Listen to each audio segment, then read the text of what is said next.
For this video, I'll be going over a simple base game, and also a way of saving the game state that we'll be using for rollback netcode later. Here is the final product of this video. We'll be moving around the player object, the green square, with WASD, and when we press enter, we will roll back or reset the current game state to one from the past. So here, the green square will move back to where it was 7 frames ago. Conventionally, in a basic game, you may have your key input checks in your player character code, because it is more simple, direct, and appropriate. However, to later more easily manage the inputs of the local player and networked players, I'm using a basic node I've named input control that manages the inputs for all player objects, which are its children in the tree. The player object is a basic kinematic body, and wall objects are basic static bodies. The only things I've changed from the default are the collision layer and mask bits, so that player objects will pass through other player objects, but they will stop at wall objects when moving using Godot's move and collide function. I've also added a label here for the player so that we can view a test value when we implement netcode later. So let us now go over the input control script, which is run by the input control node and is the core code of our game. The input delay variable sets how long it takes for a key press input to have an effect shown on screen for the player, and this delay is measured in terms of frames. So when we press WASD to move the player, there's a delay given by this variable before our player object actually moves. We use input delay here to account for network latency, which is the time it takes for packets to be sent over the network.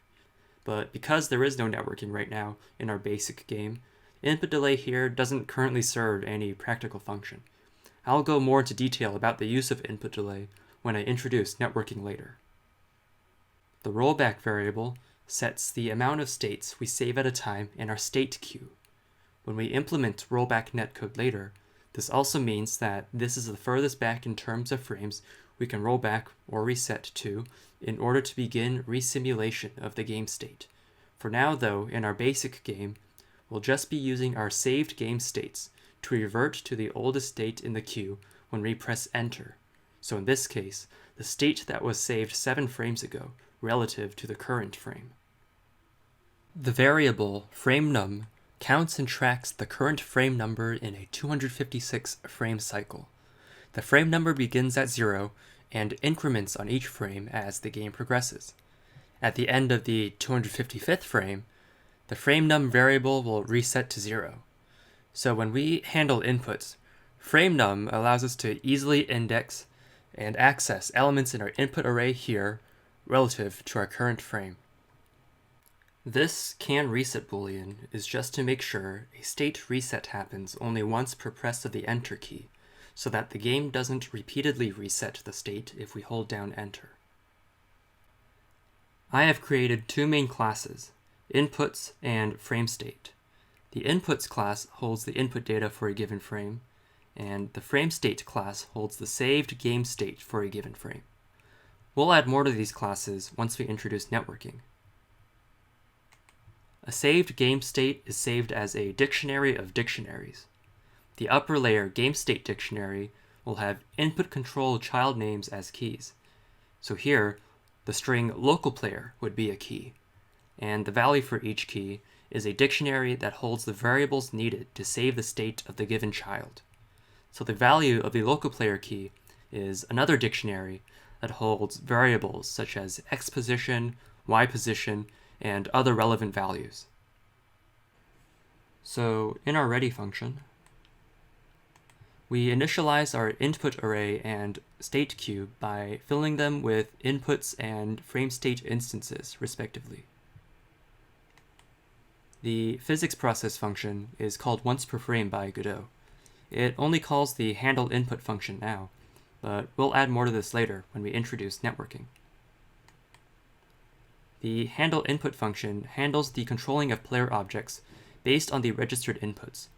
So right now, it's only controlling our single local player object, but when we have networking, it will also control the player objects of networked players.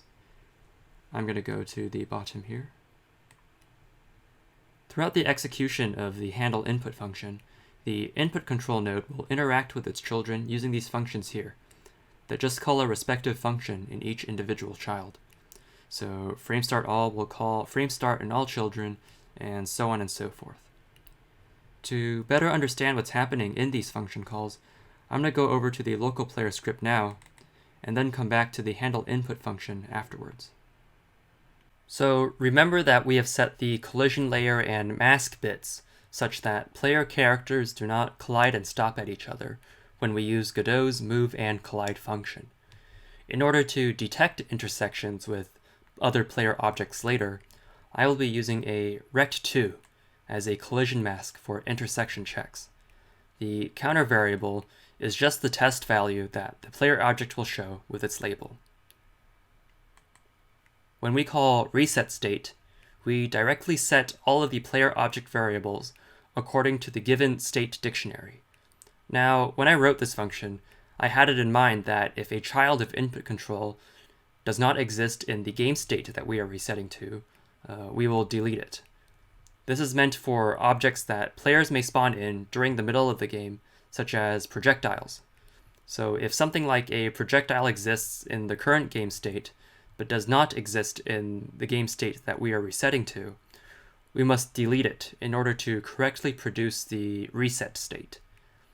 So it's important to note that if you want to implement something such as projectiles that can have their state reset, they should be direct children of input control in the tree, according to the way I've implemented it.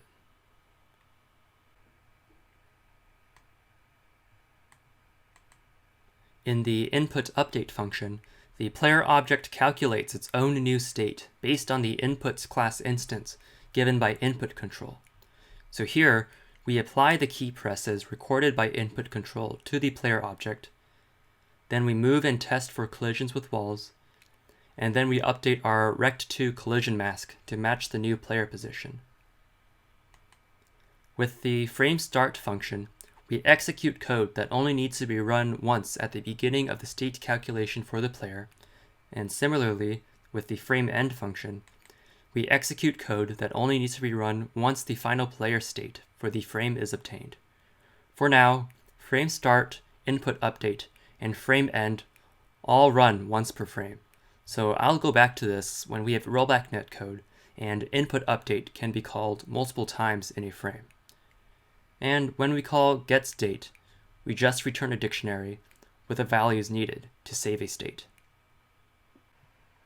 So returning back to the handle input function of input control,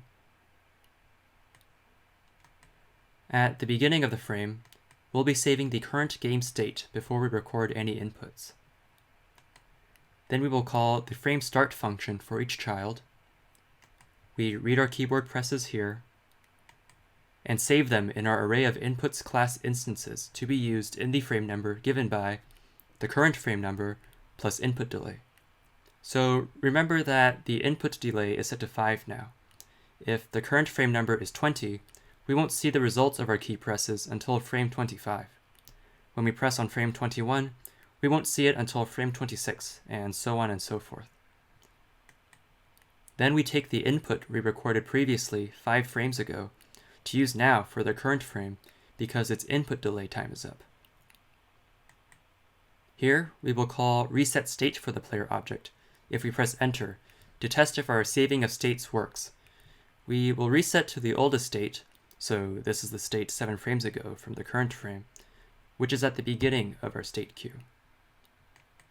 We apply the inputs for the current frame for each child, the only child being the player object, and then we call FrameEnd for each child. Then we create and add this frame's FrameState class instance to the state queue. We're using the pregame state we obtained at the beginning of the handle input function call because of Rollback Netcode reasons we'll see later. Basically, if inputs from networked players arrive to correct game states in the past, and as a result also correct the current game state, we want to use this pregame state as a base to begin resimulation with the arriving inputs. We cannot use a game state recorded at the end of the frame because the inputs have already been applied in the state and cannot be corrected. Then we remove the oldest frame state from the front of the queue to keep the queue size equal to the value of a rollback variable at the top of the script. And then finally, we increment the frame number. So let's run the game. I'm pressing WASD and movement works. Now let's press enter so we revert to the state 7 frames ago. Enter, enter, enter, enter, enter, enter, enter, enter. Now sometimes there's a little movement after pressing enter, even though we're not pressing WASD. This is from the inputs that were held back by input delay and are now applied on the current frame, causing the player to move immediately after the state rollback.